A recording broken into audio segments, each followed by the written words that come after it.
everyone. My name is Paul Johnston and I'm the British Ambassador to Ireland. And I'm delighted to welcome you here to the residence at Glencairn for another in our series of Glencairn Conversations. We're delighted to be delivering this event today in partnership with the St Patrick's Festival, and particularly delighted that it's being shown on Festival TV. The theme of the festival this year is connections. There can surely be few more connected countries than Ireland and the UK. And after the 2 years we've been through, connecting again is what I'm sure we all want to do. Today's conversation is focused on cultural connections between our countries and the impact that these have on the lives and work of our artists. I imagine you, like me, have been missing the incredible power of art and culture to connect us over the last couple of years. The British and Irish government have both recognised this, and we've both invested in trying to keep our cultural institutions and artists successful and thriving through the pandemic. But there's nothing quite like being able to be in a room together, a gallery, a concert hall, a theatre, even a drawing room. So I'm extremely pleased to welcome our distinguished panel of artists to Glencairn for a conversation about how their experience of the UK-Irish relationship has shaped them and their work. It's a fine day here in Dublin, but at the under end of our continent, there are terrible storm clouds, the terrible rain of war as evoked by Prévert in his great poem about the bombardment of Brest. So you might think it's trivial, even decadent perhaps, to be discussing culture when the people of Ukraine are fighting literally for their lives. But they're fighting for something else as well. They're fighting for liberal democracy on our shared continent. And I think culture is both the expression of liberal, free societies, but also one of their greatest gifts and something that we have to treasure. So I think in a small way what we're doing today in talking about culture is standing up for our shared values as free democratic societies. Today's discussion is going to be chaired by Gerry Stembridge, a writer and director who's worked extensively in theatre, film, TV and radio. And Gerry is going to be joined by Enright, Booker Prize-winning author and the first laureate for Irish fiction in 2015. From the world of theatre, we have Garry Hynes, co-founder of the Druid Theatre, which I had the great pleasure of visiting on a recent trip to Galway. Garry is an award-winning director, and speaking of UK-Irish connections, she's worked with the Royal Shakespeare Company and the Royal Court Theatre in London. And finally, in concluding on a musical note, we're joined by Camille O'Sullivan, an acclaimed musician, vocalist and actress. So without further ado, and certainly not much ado about nothing, over to Gerry and the panel for what I'm sure will be a fantastic discussion. Thank you. Before we talk about your many experiences in terms of culture in Britain and Ireland, I'd be curious to take you back, because let's face it, none of us are 30 anymore, or maybe even that close to it. But I'd like to take us back to when we were having that first experience of understanding what culture was and how we were experiencing it at that time. What was our reading? What music were we listening to? And when did we start to understand that there was a British culture and an Irish culture? When did we feel, this is something different? And what did it represent to us at that time? Anne? Well, I was just trying to remember. Some of the books that were privileged in our house were kind of Catholic books. So Graham Greene, who is also English, but a few not very good ones, G.K. Chesterton, Father Brown. But my mother, who was clearly the keeper of the books, didn't approve of Enid Blyton on the basis that she was too English and not very good. So Enid Blyton was read under the covers. We read them all. I mean, we read all of the, but by the light of They weren't Paul. actually forbidden the house. You Yeah, got well, hold of them. there were large statements were made. Right. Yeah, which was very hard to keep in effect, I suppose. But yeah, no, there was, as I remember, there was a slight snobbery about Britain, which is kind of odd. The idea that people in England read their horoscopes was I mean, I don't know, these small grandiosities, yeah. And they had tabloids. Snobbery in what direction? In the other direction, you know, that they had Enid Blyton, which was very low, and horoscope reading and tabloids and all the rest of it. So I suppose it was a compensatory little mannerism, really, more than anything else. But yeah, we were quite happy to read extensively in the Irish tradition, I suppose you could say. So what exactly? What would that have been at that time? There was a lot of Frank O'Connor in the house. Well, actually, do you know what I mean? You went down to the library, you got whatever was there, so it wasn't all that. You know, I mean, but there would be conversations about Mary Lavin and Frank O'Connor. There would be Sean Fwelon. Right. Yeah. Lots so and you were conscious of a difference, that there was such a thing as an English writer and an Irish writer. I'm trying to remember. I remember the first time I went to England, right? I got on the train and went across Britain, and I put it in a book, across Wales, across England to London. And I thought every 3 minutes I thought we must be arriving, because there were lights. But of course there were many towns. Which was new to me. So then the lights of London itself were just astonishing. When I got out of the train, I remember the tube was, you know, standing back like this because of the number of people who were coming. I thought, oh, a train has just arrived, I'll just get out of the way. And then I realised that was just one of many trains, that rush of people would never change. Yeah. And then walking through London and realising the buildings were incredibly large, and also that they had no bullet holes, and that was very important to me at the time. That this cityscape had we were proud of our bullet holes in the GPO. we could point to bullet holes. We had other marks and scars on the city, but that London was somehow held pristine. I was also quite conscious, I think, even at 17 or 18, of the amount of money and of the flow of money into that town.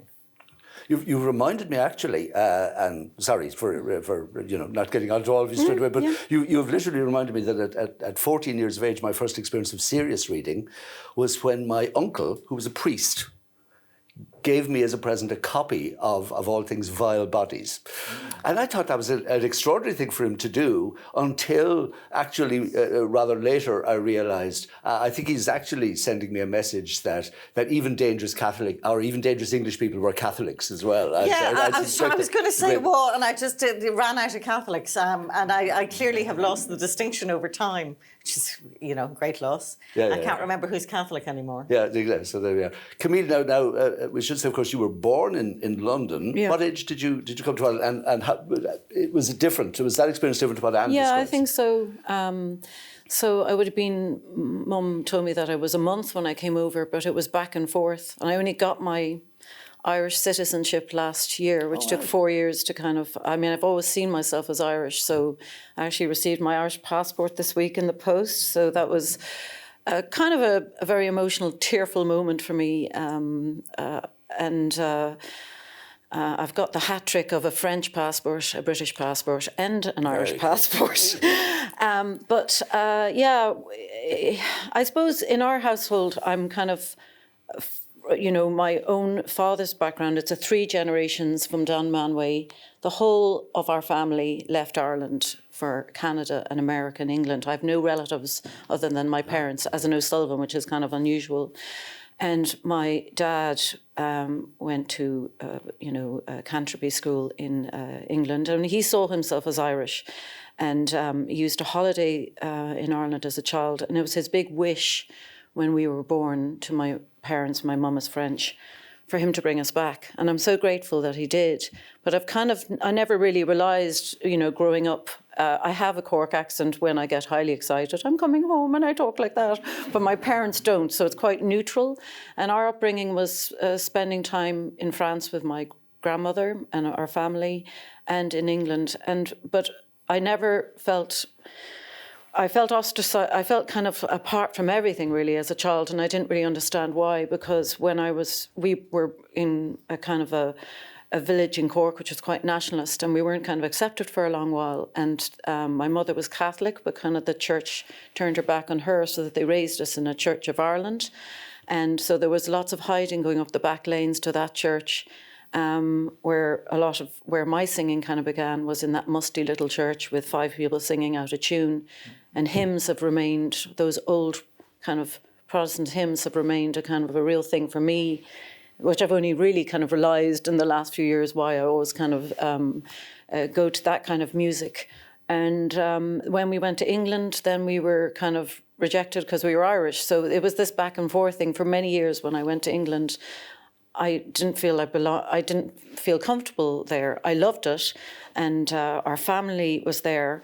But even they were kind of wondering why we ever came home to Ireland. But I always thanked my dad, because I thought we were running wild in the village in Cork and having quite an amazing upbringing. And in many ways, I'm kind of glad I have all these different kind of strands, because I feel like I belong to them all. And when the music happened, like, it made kind of sense. I'm sorry, I'm so Cork, I tangentially speak, so bear with me. But basically, it was quite isolated in our house. When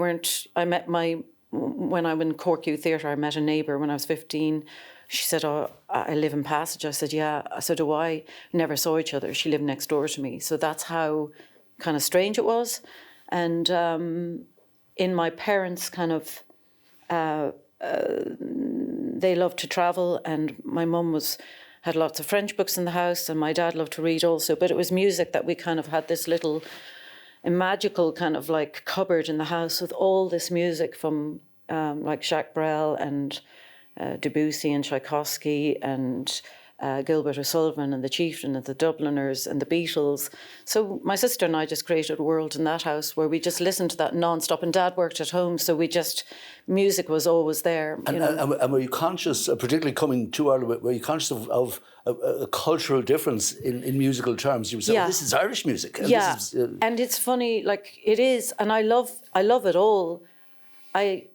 I didn't really know I was going to be a singer until, like, I had been a painter and an architect, and my sister, even when I gave up architecture and I said I want to be a singer, she was like, I'd been in hospital, so she thought she's off her head, like, what's she on about, but I hadn't realised, that had been deeply affected me so much as a child, listening to all that music and living in a kind of a fantasy world. It really, emotionally, I felt quite shy of things, but I didn't when I listened to music. It felt like an escape.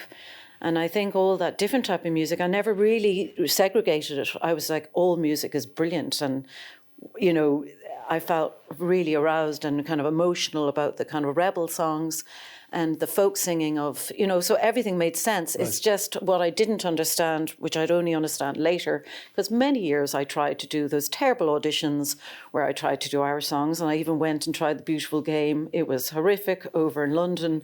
You realise what you're good at later on, and I would shy away from Irish music because I think some things are in you as a person, and I realised when I first did Brel as a kind of a show in Trinity when I was a student, it all hit home. I went, oh my God, my architectural career it's now, this is questioning everything. And I could relate to it. I was this person who had a kind of a French emotion with an Irish accent, and also this, with all the black humour of an Irish person and all the self-depreciation and lots of guilt I couldn't get rid of because I couldn't do confessions, which still lie with me. So music was the perfect kind of thing. And then with an English understanding too. So, and my mum even said it to me, she says, thanks be to God you're not a French person who takes yourself too seriously, because you wouldn't add the beautiful mad Irishness to it. So I don't know if I explain it properly, but it all kind of came from there, I mean, what strikes me is, as someone growing up in Limerick and going to convent schools and Christian Brothers schools, it just sounds impossibly exotic. It was bonkers. I didn't realise it. Like, neither of them are at all theatrical, or like, Mum was great. She made us learn ballet and music. Yeah. And my dad was a sports person, like he was a racing driver and then a salesperson. He said, my life was changed with you two girls because you brought us along to theatre, and You know, so I think in a way, you know, all the learning's been done on the road, but definitely our upbringing. What was funny is our town refused to have kind of British TV. It happened in the next town and not ours. And then suddenly we were brought up in it. And I was talking about my partner yesterday. I said, I always thought Irish people have such a great understanding of America and England because we were raised on it. We culturally, you know, the TV. It's so kind of funny they don't know us. It's as well not as we the know same them. way back, you know. And No, they don't, which annoys us. yeah, Well, no, do it you doesn't know? annoy us. It's slightly undermines it. They find it sometimes quite undermining that you would have seen the BBC, Yeah. and they have no, balancing. I know they missed RTE, how the poor things. God. But you wish they had so, because No, I you still do, long yes. for the things on RT, like those terrible bad adverts, you know, they're still, I will search them out because I love them so much. Yeah. But I do think it's interesting because as you go as a performer, you have already a basis of some kind of, like we're different to each other, but we're so close to each other too. And, you know, so...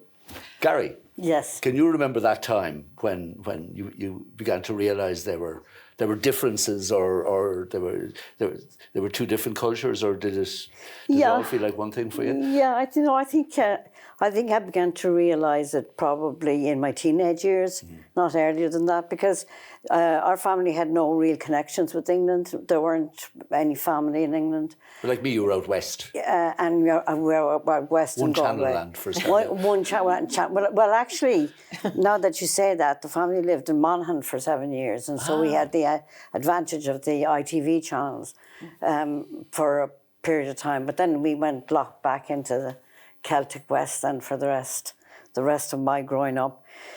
So really, it would have been theatre which brought about a consciousness of England, and it would be a sense of the extraordinarily, like a cultural behemoth there. You know, Shakespeare, 400 years old, all those places, like impossible, and here in Ireland, we had just this small theatre that we could only date back to about 100 years and so on.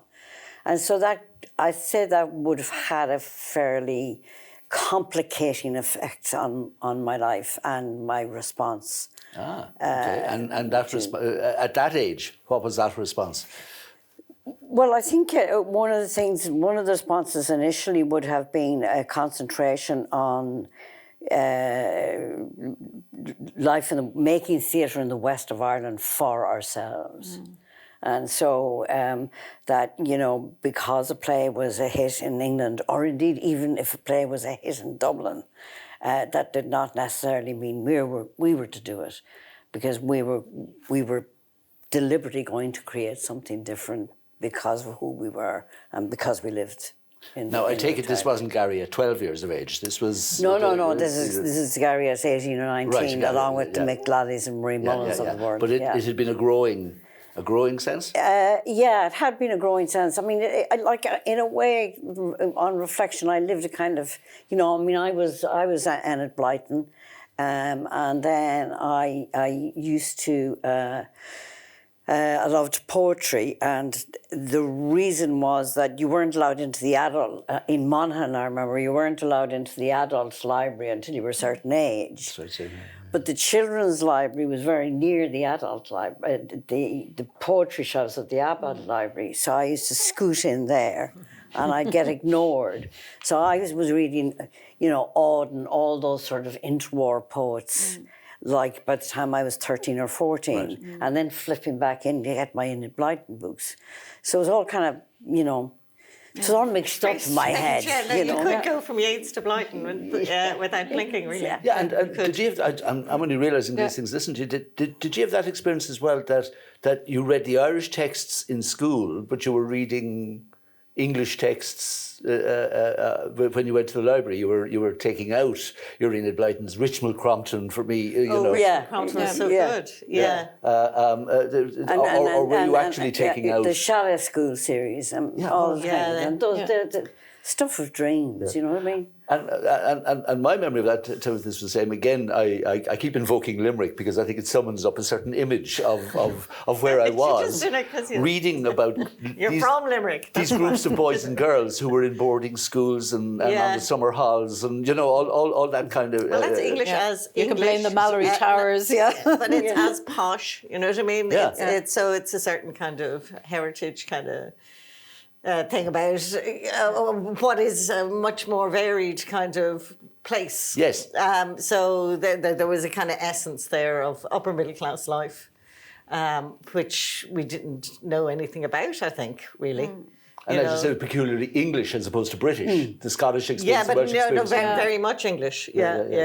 We only had one English relative, and she was a Carmelite nun enclosed in Liverpool. So the visits to Liverpool were to see a nun through the grill. They have a huge, Anyway, just to ask about Brilliant. Just to ask about those my parents went on their honeymoon. early musical tastes. To visit her? They teach you day one. Because I'm thinking of when I first started listening or even going to student dances and things like that, I immediately think of Mark Bolan, Slade, Bowie, of course. Brian Ferry was a particular favourite of mine, and yet I cannot, even though they existed, I was aware of Horslips, I was aware of Thin Lizzy, I was aware. They didn't do it for me in the same kind of way. What is this your experience? Leonard Cohen says the magic moves around because it was a magical time in music in the 70s in England. And okay. It wasn't we had great stuff going on, but that was where we was watching Top of the Pops. That was what I'd say you go to that, like musically, I think Ireland's always looked a little towards, not saying now with U2 and Sinead O'Connor and everything, but was, Rory Gallagher or Thin Lizzy were definitely making, would have been present. But I think we looked, like I would have been Bowie too, and, you just looked out. And that's one thing is... which was going on at the same time as the trad revival. Do you know what I mean? So the two things were going on side by side. Yeah. So we've always been stereophonic, multiphonic. Do you know what I mean? Yeah. Able to accommodate various strands and influences and braid them, and not necessarily merge them, hold them distinct, as Garry was saying, perhaps. And maybe since Irish people, like Irish music, then travelled abroad, then it was seen more as I think we had. I don't know, for myself, I think many ways when you look at some Irish music, when it goes abroad and makes an impact there and comes back, do you know what I mean? Like, you're looking at the likes of people like Liam Clancy. I remember reading Bob Dylan's Chronicles, being so kind of delighted when I saw, like, the people who inspired him, other than Kurt Weill and stuff, and Woody Guthrie was Liam Clancy. And so there's, those are things we listen to, but I do think we did... musically, myself anyway, looked outwards, and now, recently I was at the Irish Arts Centre in New York, just on a visit. Luckily, I've seen him many times, but Martin Hayes, and I was like, it's kind of sublime stuff. Music like that is happening abroad, like when we're talking about culture, because it is traditional, but it's moving, and he brings it into the present and into the future in a way that's so, emotional and stunning. So it's kind of amazing to see that maybe something that could have died in our culture hasn't, now seems to be alive and well in Ireland and abroad, which is brilliant because, Music does fusion better than other forms, maybe. Yeah, well, even in England, I just wonder what it's like there. Like I was thinking, the folk singing and stuff is very similar.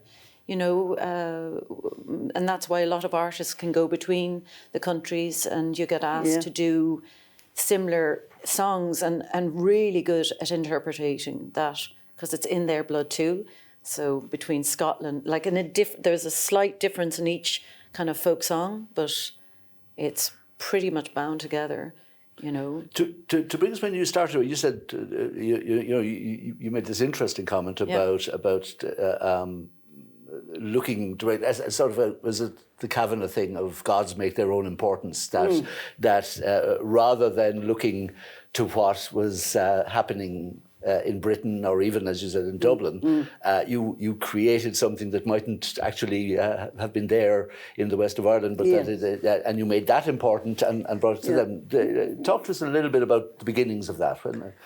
Yeah, I mean, it was. I mean, I would say that my instinct during my latter years in school was to get out as fast as possible, to get out of Ireland. Okay. And you know, my father spoke Irish to me when I was the eldest child. And he spoke Irish to me till I was about 4 or 5, and then I completely rebelled. And as a result, I was the only member of my family who couldn't speak Irish properly. So for me, Irish was that rejection. And Which was of its time as well, wasn't it? It probably was.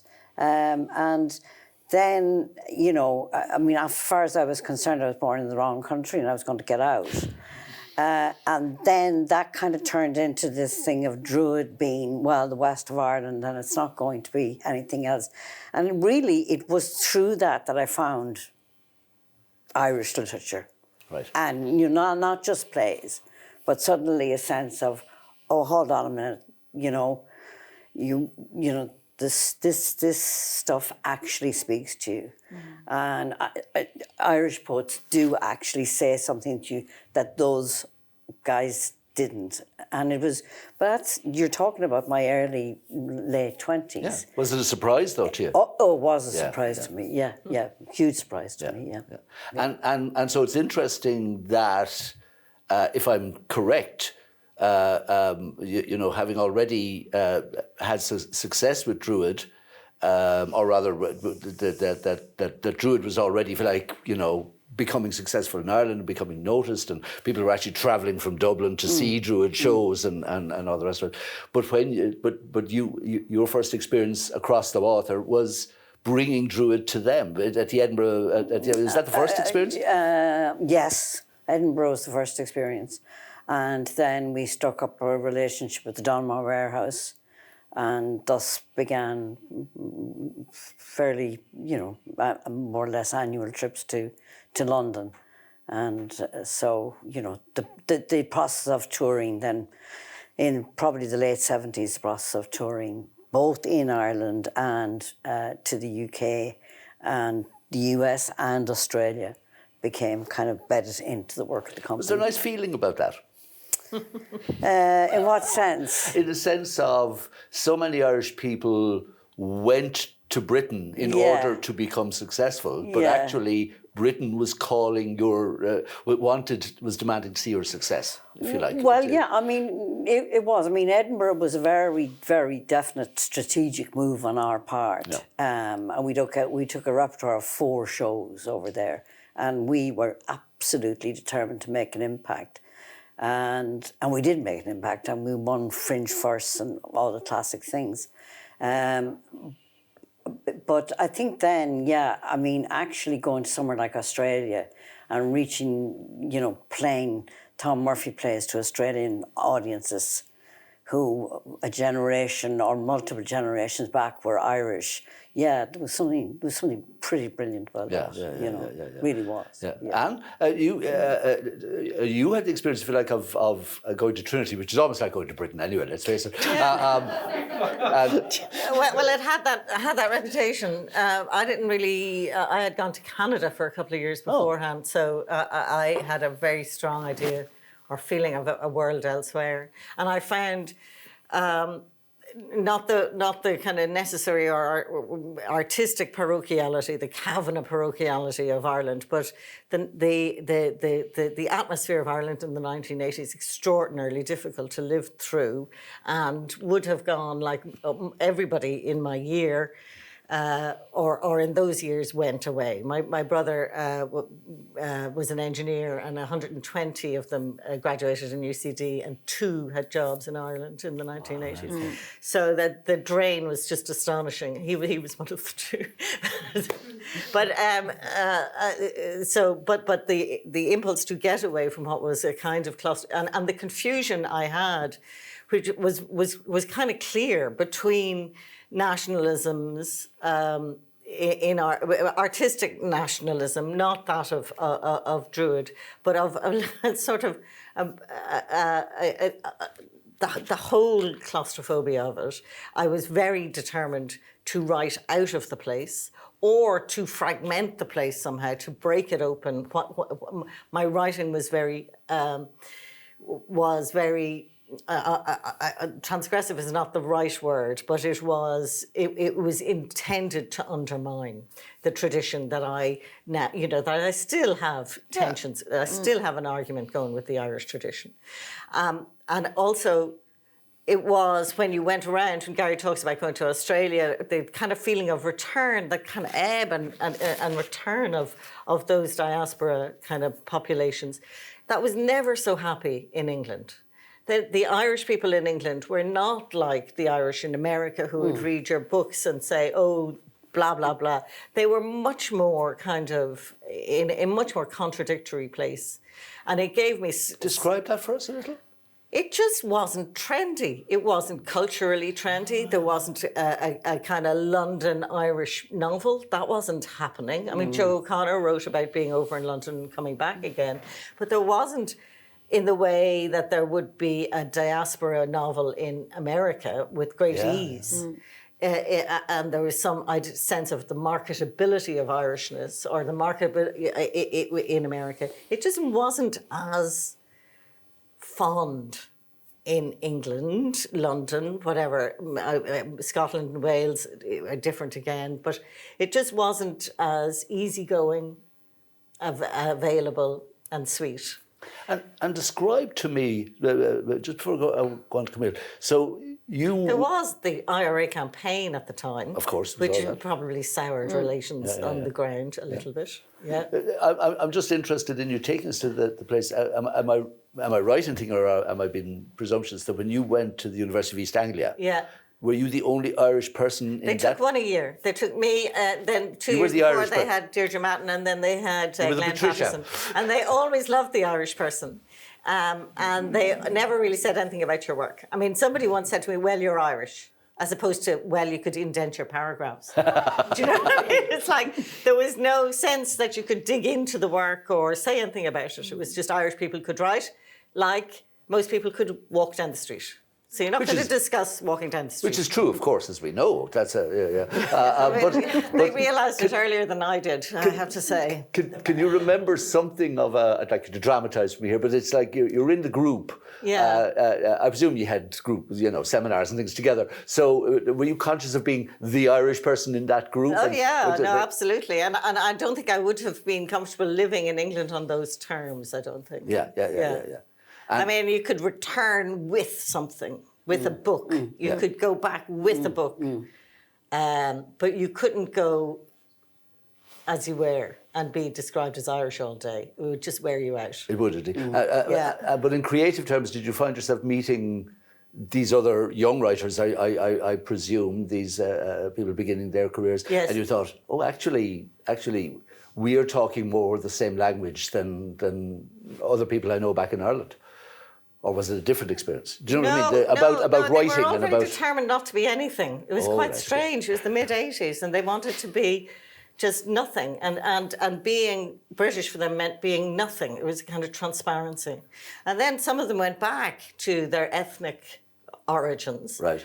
A generation or two that they had, that they didn't own in their mid-20s. And they went back, and one person wrote a trilogy about the Roma people, which were her people. Right. But at the time when I met them all in úplA, they were nothing. I was Irish and they were nothing. Really? They just were. Yeah. But and of course there were all kinds of mixes in there. But that wasn't fashionable for them at that time. Okay. Or available to them at that time. Can I ask a question that is not asking you to blow your own trumpet, but are you the only Booker Prize winner amongst them? Now? Yeah. Yeah. Well, no. I mean, lots. There you go. No, I don't. That's a whole other kind of kettle of. We'll get on to stuff. that. Camille. Yeah. Camille, when did you start looking to as a performer? As you began to realise this is what I'm going to do, and there's did you gig around Ireland much? I did, before? yeah. So I would have been in college, known as a singing architect for for the years, as trying to keep did Dublin Youth Theatre when I did Cork Youth Theatre, and then went up to Dublin Youth Theatre to keep my toe in it when I first did NCAD and then UCD. And then I basically was doing kind of as much as I could to become professional while I was still working, and then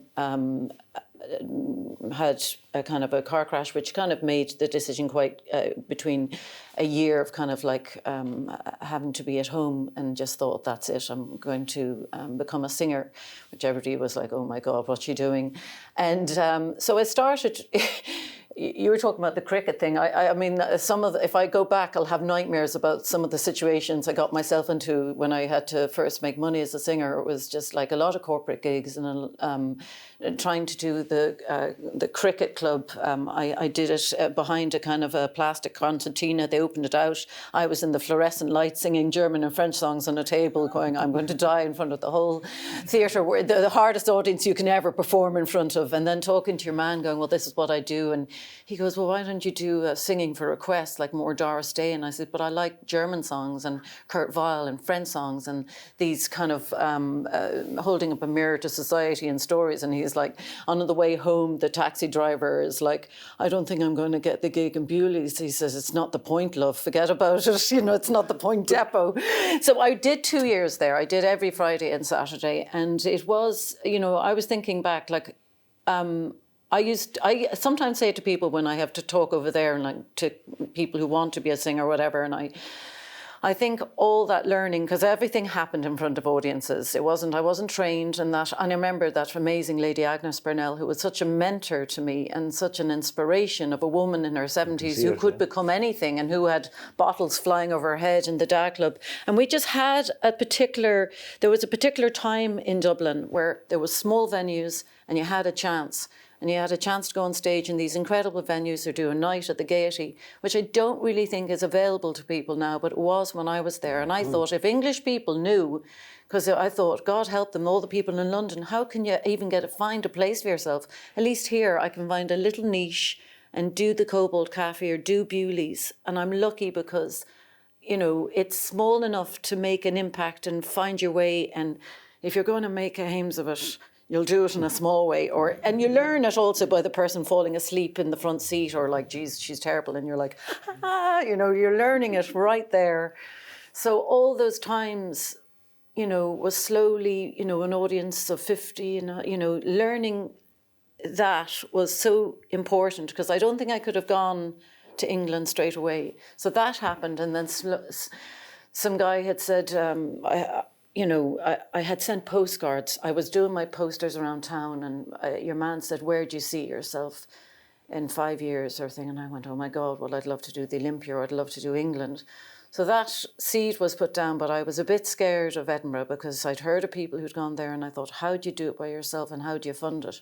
Mm-hmm. So the first year I sat with the brochures kind of going, oh my God, like there's 5 books and I don't know how to do this. Then the second year I got this call from some guy in England, and he said, I'd like to invite you to do this venue. And I thought, okay, this is it, I'm going to do it. Now, for me, it was a big kind of psychological step, because it was about confidence. I didn't really think I had what it took to stand on that stage, because I was in Ireland, and I thought, well, I'm doing it here and it's going well. And as my parents always said, well, Daddy and I think you're good, but we're not sure, because you're just our daughter, you might be terrible, and it's just because we think you're good at everything.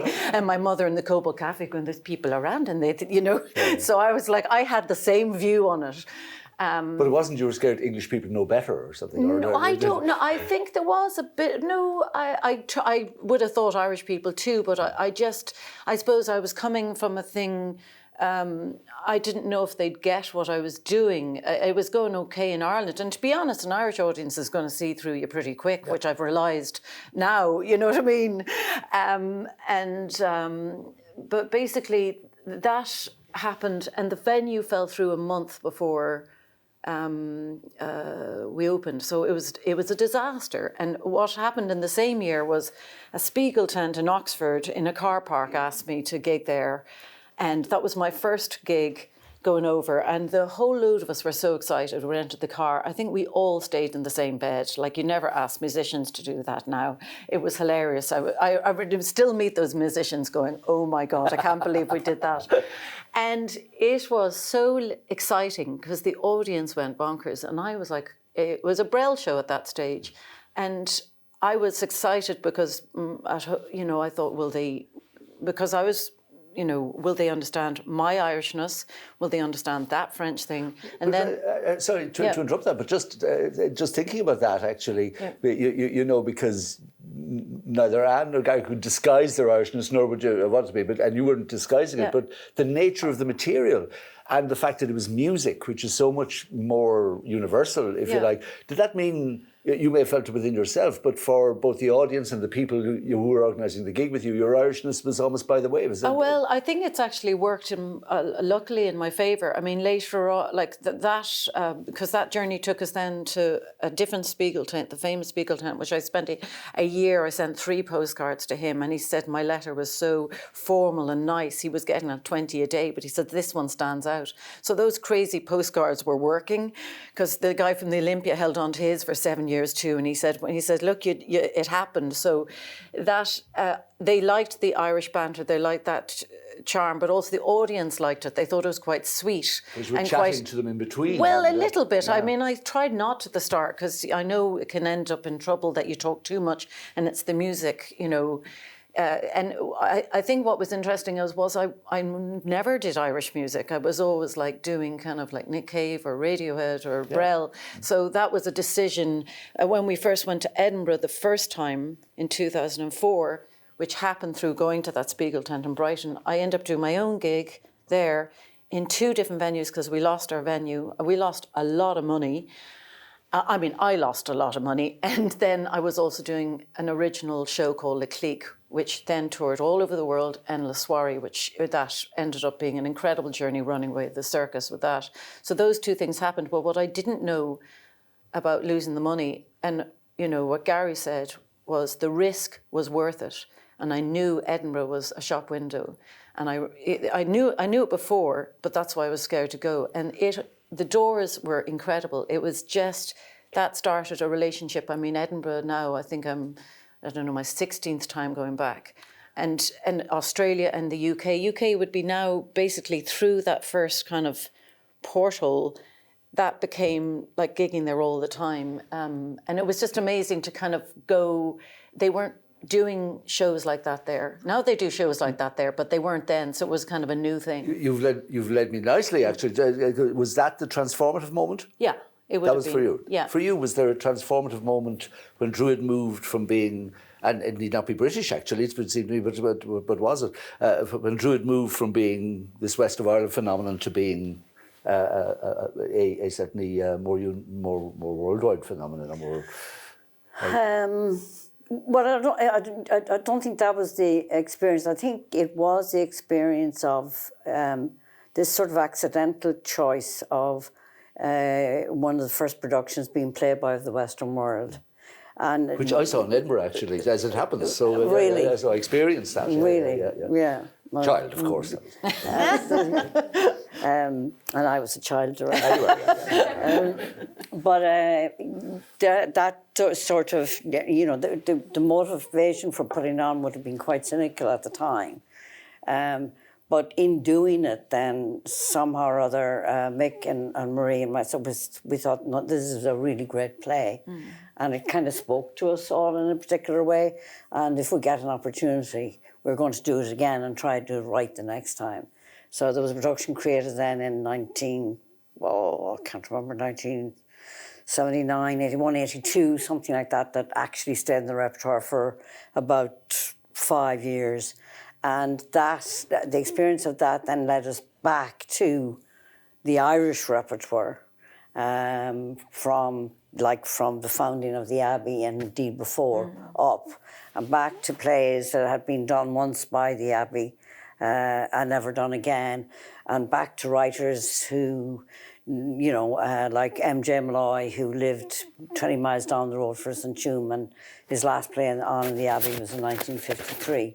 So it led to a whole kind of shaping of us as theatre makers, and a whole repertoire being performed, and you know, a very distinctive, if you like, a very distinctive identity.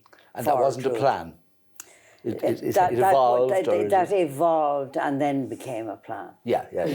And just as I like the fact that you used the word cynical, but define it in what sense were you being cynical? Well, in the sense that here we were forming a theatre company, or founding a theatre company, and we were doing it by opening 3 plays one day after the other in the Jesuit Hall in 1975. And we wanted audiences to come. And so we did a new play called It's a 2 foot 6 inches above the ground world. Not to run that one past you. And another was The Loves of Cass Maguire by Brian Friel. And then the third, we had to throw some fodder to the Yanks who came to Galway regularly in the summer. And we said, we'll do that play by the Western World because it's the only title they know. Right.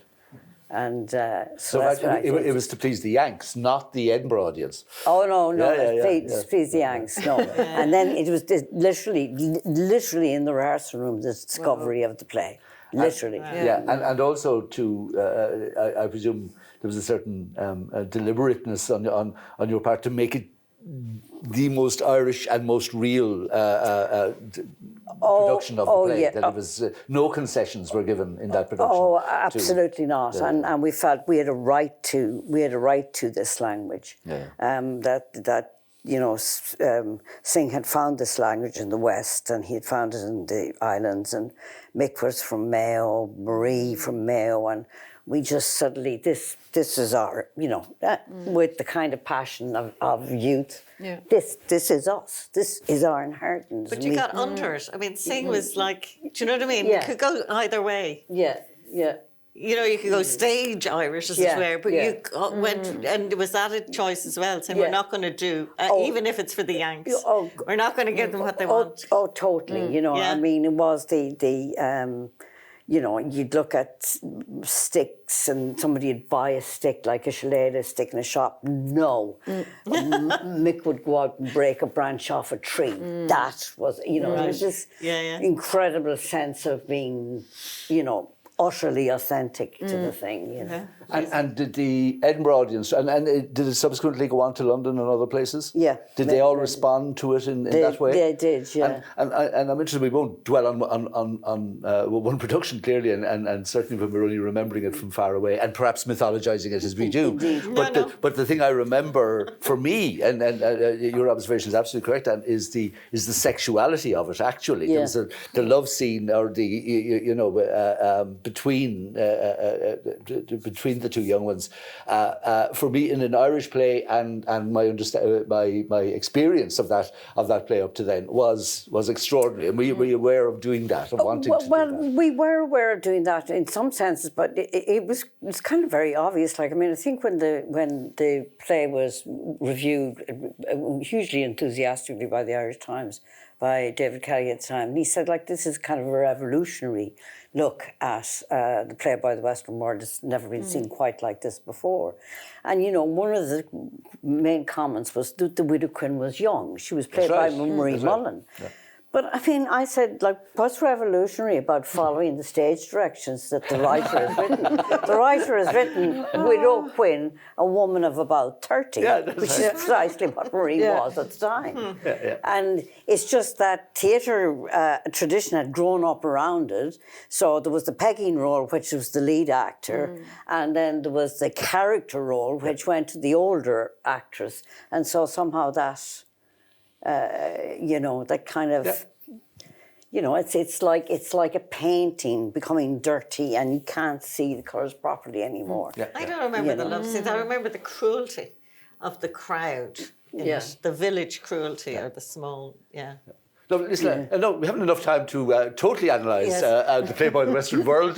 But what was your transformative experience in terms of, in terms of writing for an Irish audience and writing then for that much larger audience? Yeah, I'm still waiting for it, Gerry. All right, the thing being, transformation is going to happen any moment. But I realise I've been negative both in every way. So so I have to redress that a little bit. I think walk that back, as the Americans say. that the role, I've always said that a writer has to stay out of London, stay out of Brooklyn, stay out of Dublin. You have to stay out of these places while connecting with them, with the work. That's what I meant by going back with a book is different about going back with a suitcase. Where do you go if you're not there? Yeah. You go to the page, I suppose. Yeah, but... So what was the book? Well, no, but I mean, the British Council gave me $3,000 to go to UEA, which was amazing. It was a tenner a week more than my dole, you know. So there was, alongside a kind of an unease in the mid-'80s about Ireland and England in particular, there was the beginnings of, when the boom started to happen in London, publishing turned outwards in the most amazing way and started publishing what they then called the periphery. But because ideas of centrality are no longer, you know, what they were, we just called them everyone, you know. But there was a woman called Imogen Parker came to Dublin, and she built a list of writers who are now the generation just above me and me, basically. I was the kind of youngest of that lot. Okay. And so she brought them to London. She put them in with Faber and Jonathan Cape or whatever, and was followed by a number of other London agents on a similar sort of mission. None of them as right-thinking or, you know, as beady on the page as she had been. And that was the beginning of a kind of resurgence of Irish writing that hasn't stopped since, you know. It had been a little bit dry, you know, in the 60s and 70s, you might say. And then from the 90s on, there was just one book every goddamn year, or there was a new writer every year. There's still a new writer every year. Yeah, you're not saying it was just timing, though, are you? Well, no, I think that, you know, the context, let's not call it market, let's call it context, okay? So you have a town that has money, like London had in the city, that city money, and optimism and outward looking. It was quite a time. And they wanted, and they were extraordinarily welcoming. So the British Council, when I met with all the students in the UEA, they were all Commonwealth students, Commonwealth and Ireland.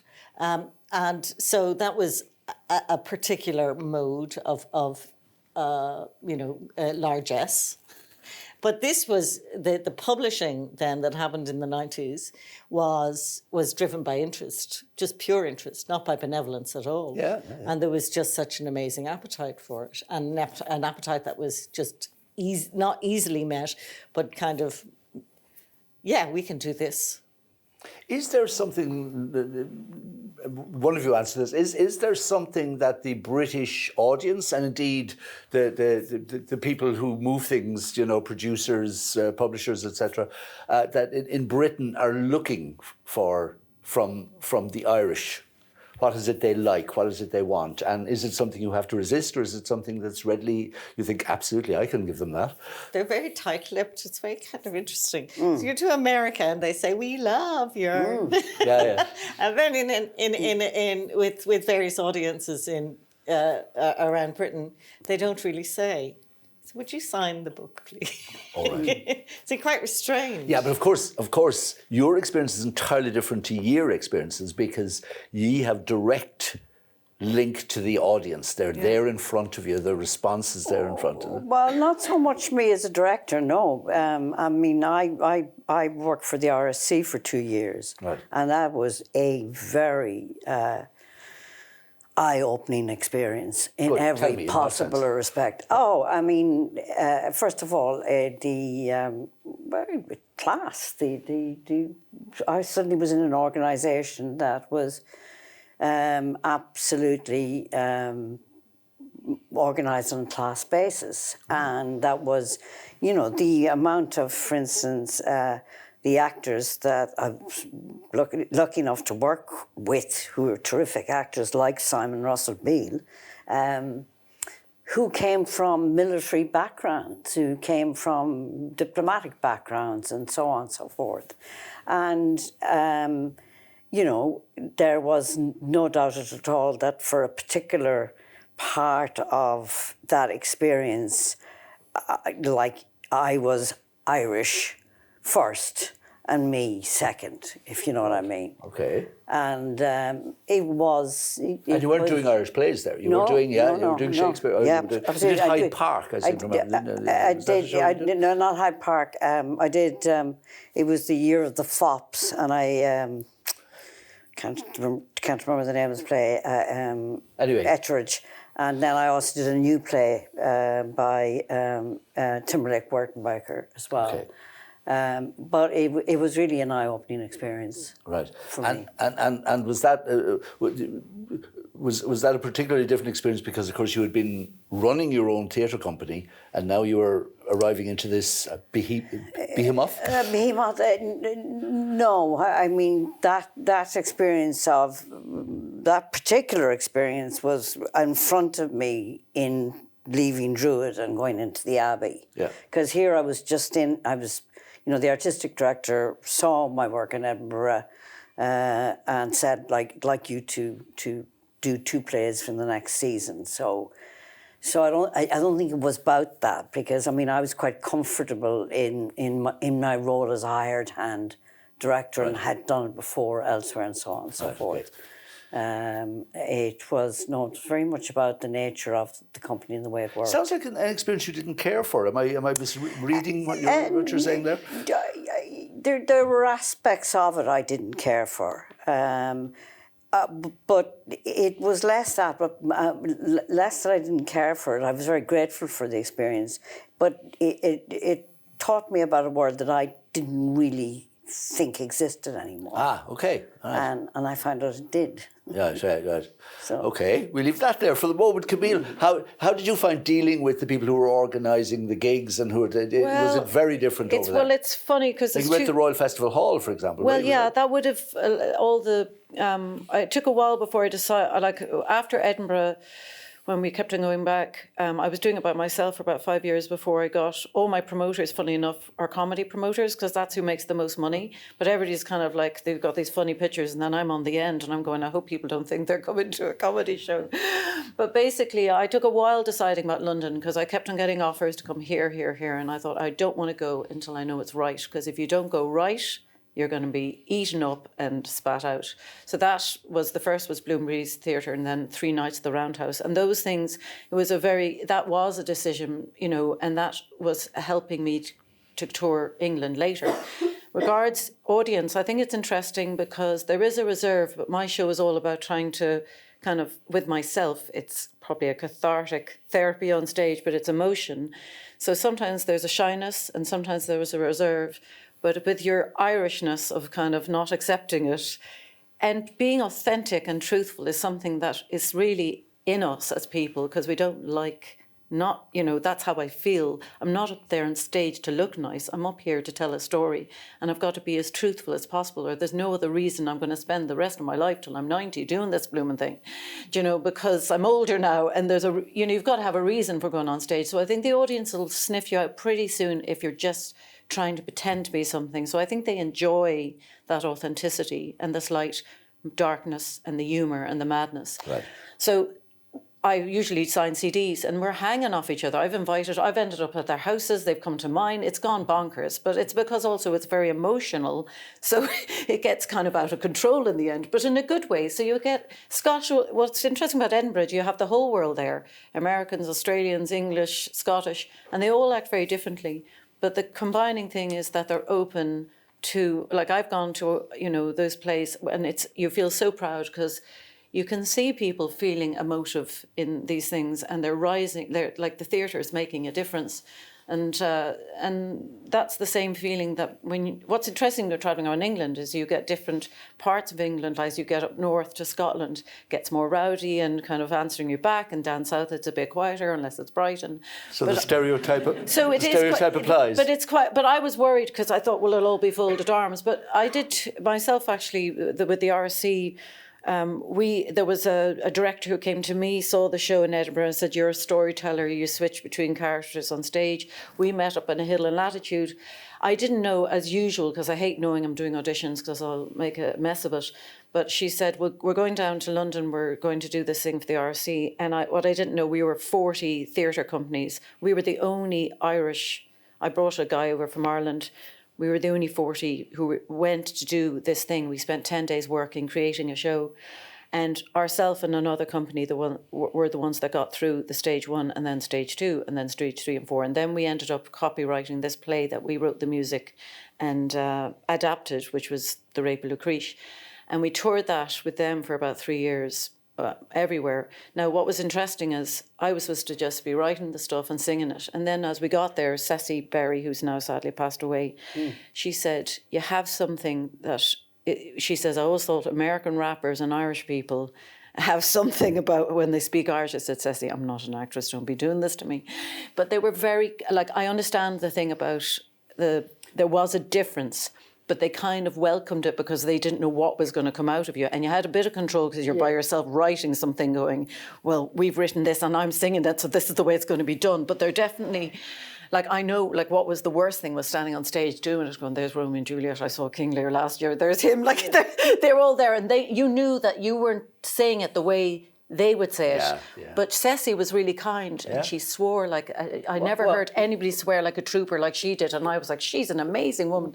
But she was like, I just want to hear the story. And if that's the story, and that was really exciting because Fergal and I used to be in the Shakespeare company, like just going, how did the two of us from like Cork and Derry end up here? The swans were going past. He says, I'm getting inspired by the swans going past here, Camille. And it was exciting because we didn't come with any training of dum like I hadn't a clue. No. But I could come from an emotional thing of what is that story and what is her thing and what does it mean now.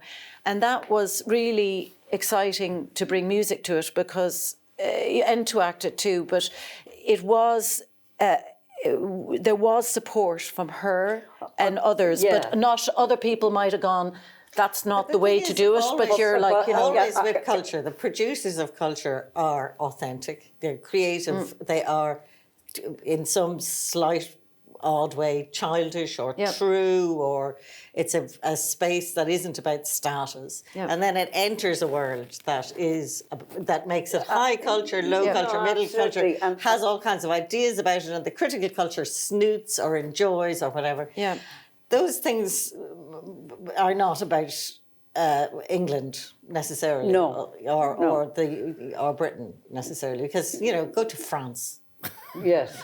If you want to snoot, you know? If you want to be called sauvage. But as well as that, but you know... sauvage. Thanks a million. What is reminding me there is by mentioning Sis Berry in particular, whom I adore and revered, is that the very tensions that I would feel in relation to myself, and those were tensions that were being played out within the RTC itself at the time. And Sis would have been one of those people whom one half of the company would revere equally to me, and the other half, and I saw them do it when she came in and did language classes, would actually take up their newspapers and read it. Wow. So I... And she was so brilliant. And she was like singularly brilliant and singularly beautiful woman as well. And, you know, so you saw that going on, so... No, it's hard because you're right. I think we do find some parts of the United Kingdom to be status bound. I think we do find that. And maybe that's why we're also welcomed, because that's onerous enough to the people who are involved in it, actually. As well as everything. And is that because they've no idea of our class background? They can't tell from voice, or they can't tell from our behaviour, is it? They can't, but I mean, the political relationship is out there, you know what I mean? I mean, for instance, my own experience of saying, okay, we're never going to do Shakespeare, I can't do Shakespeare, we can't do Shakespeare, to a gradual, like very long gradual process whereby we finally get to the point where we say, yes, we are going to do this, but we are going to do it for us and only for us. And there isn't a right way and a wrong way. And we're going to have to find our own way. Well, that took a long time. So, you know, when we're talking about Ireland and England, we are talking about the larger context that framed these two countries for hundreds and hundreds of years. And that didn't just happen in the political sphere over there, nicely, tightly contained. And then over here, we were all culturally glad-handing together. It's all... You mentioned going to Trinity. What we were doing at Trinity was Brenton, Barker and Bond. We were doing the left-wing playwrights, which is an odd kind of little mix, an odd mélange, but there it was. Sorry, no, can I ask about that? Because I'm reminded that overall in theatre in Ireland, actually there's very little British theatre gets performed. Very few productions of British theatre.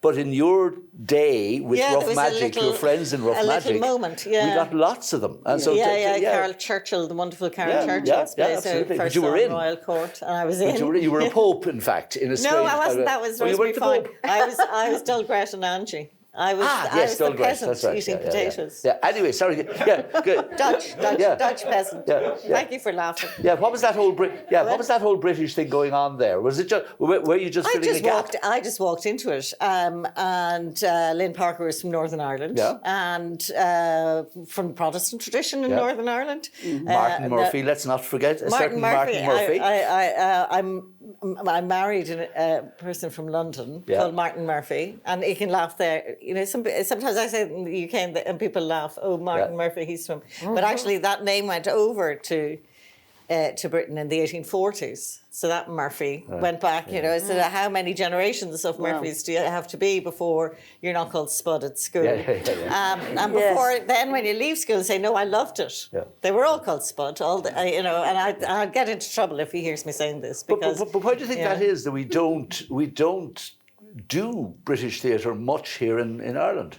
And should we be? Should there be more British plays? I suppose the Gate did it, didn't it, with Noel Coward, or I know not Pinter, in the same way with Pinter, but you can't solve theatre just here now. I mean, you really can't, because it's an expensive form. Apart from anything else, so you're going to choose carefully. No, just not enough time. You do, and because the relationship is so complicated, has been so complicated. But I mean, Rough Magic very particularly set out to do that, to do, you good know, plays. and very good sort of art plays, and successfully have produced that kind of thing. So, and then you had the Gate for its own reasons in its own way.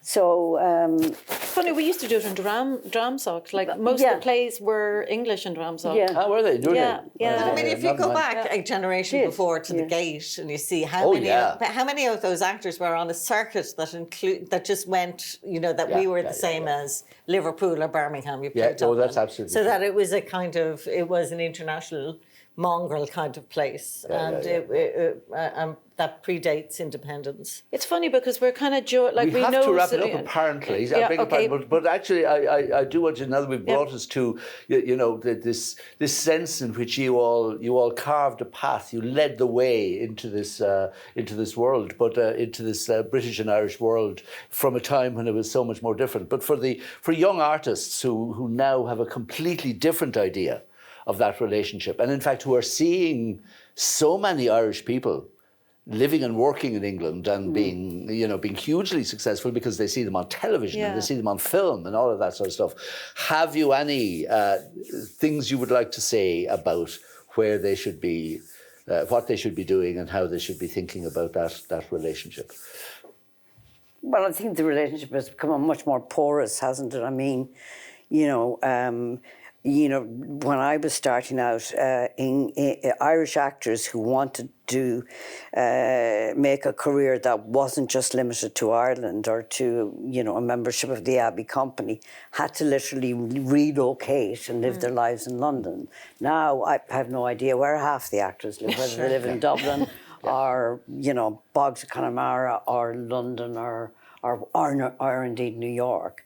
So I think there's a growing kind of self-confidence, and there's an ability to, you have somebody like Cillian Murphy playing the lead in something like Peaky Blinders. You could have conceived of that. Andrew Scott, absolutely. Yeah. So I think playing the most British of parts, actually. Precisely. On stage. We've all grown up with it.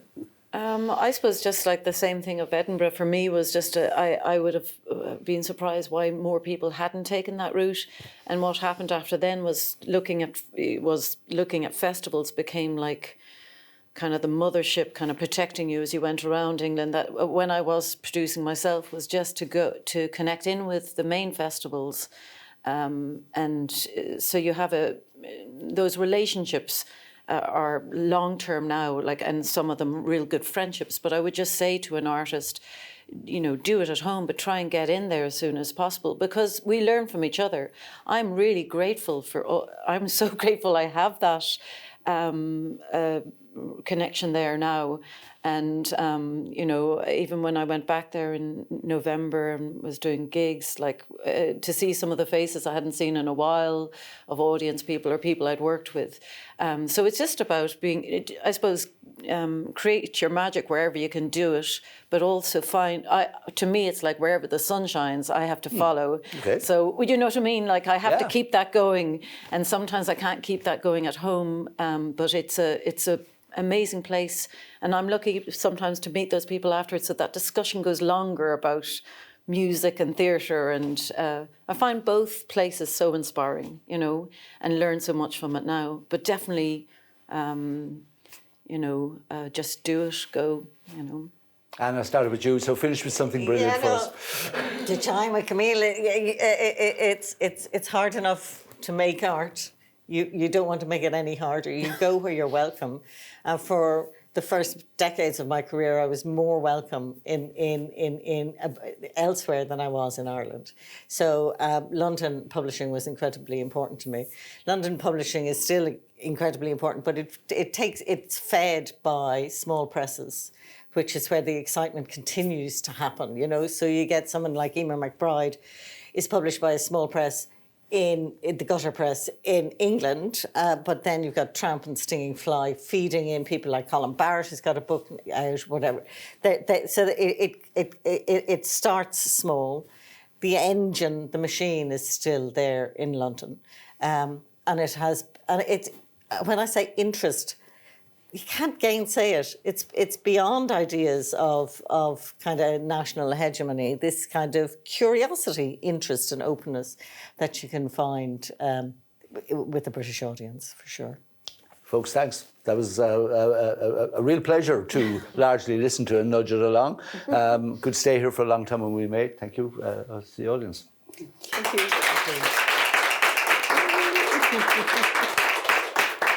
Well, thank you to Gerry and Camille and Garry for that fascinating conversation. My first experience of sort of live theatre and music was as an 8-year-old boy, 7-year-old boy, going to the Edinburgh Festival and the Edinburgh Fringe. I grew up in a small town in the southeast of Scotland, about half an hour away from Edinburgh, and my mother and I would go up to the Edinburgh Fringe several times in the month of August every year.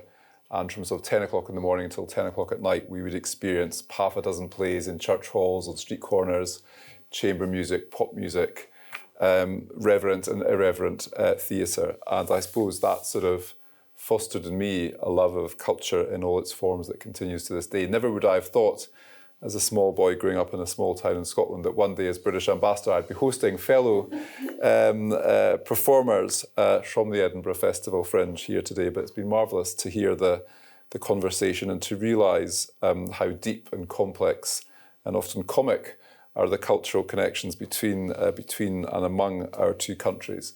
And I think it's something that we all have to nurture and cherish, because the real cultural connections between all of us are made, of course, by the great writers and the producers and the singers, but also by the consumers of culture. I think it was Tolstoy who said, people are the lights of every city. And in the same way, people are the foundations of every great culture and the connectors between cultures. And I think at the moment there's nothing, well, of course, there are many things more important, but there's nothing more valuable than, I think, the essence of culture, which is about creativity, individuality, but also about community. And I think that's a really strong theme on which to end. So thank you all very much for taking part today. Thank you to our audience in person here at Glencairn, and wherever you're watching on St Patrick's Festival television. Enjoy the festival, enjoy St Patrick's Day, and thank you very much.